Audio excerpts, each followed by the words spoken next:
Hello, my name's Andrew Jepson. I'm the Stobs Camp Project Officer, and I'm here today to show you around some of the highlights of our Heritage Trail app.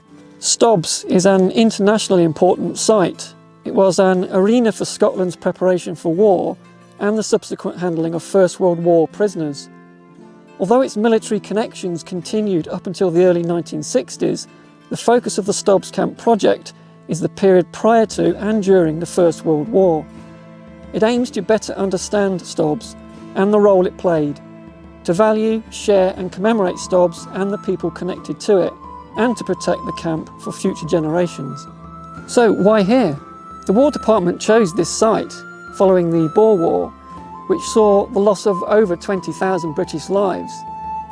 It revealed that the British military were ill-equipped, complacent and inexperienced in trench warfare, and the terrain here was very similar to that in South Africa. So by 1902 the War Department had bought 5.5 square miles of the Stobs estate. The aim was to make a better British soldier, and it cost them £50,000. By late summer 1903, 20,000 soldiers had trained through the camp.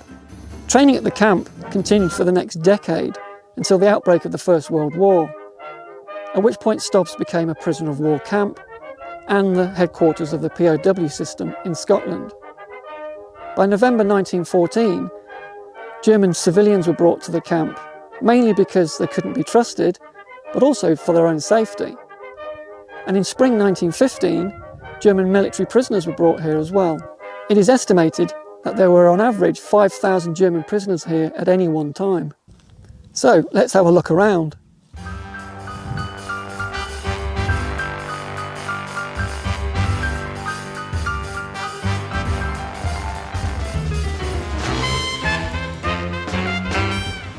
We're now standing underneath the impressive Barnes Viaduct, otherwise known as Stobs Viaduct.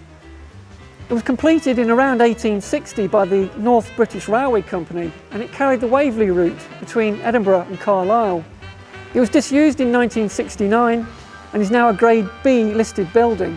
In June 1903, new sidings were created about a mile north of the site here, and this is where soldiers arriving at the camp would disembark on the train.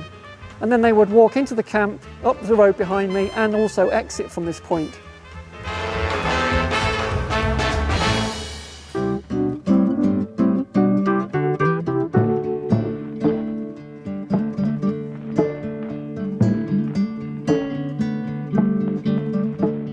In the ground here are the foundations of the quartermaster's store, and it's in buildings like this and beyond where supplies arriving at the camp were first brought and then distributed around the camp.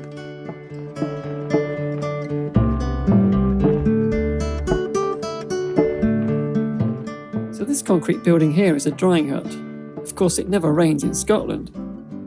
There are a number of these huts across the site, and they would have been used for drying horse tack and for soldiers' uniforms. At the end of the day, uniforms would have been stored in here, a fire set at the bottom, and the uniform would come back dry the next day.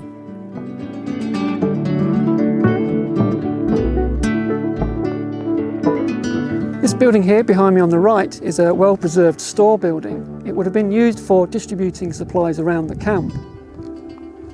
And the building here behind me on the left is Barnes Farm. It's now derelict, but it would have been used by officers prior to the First World War.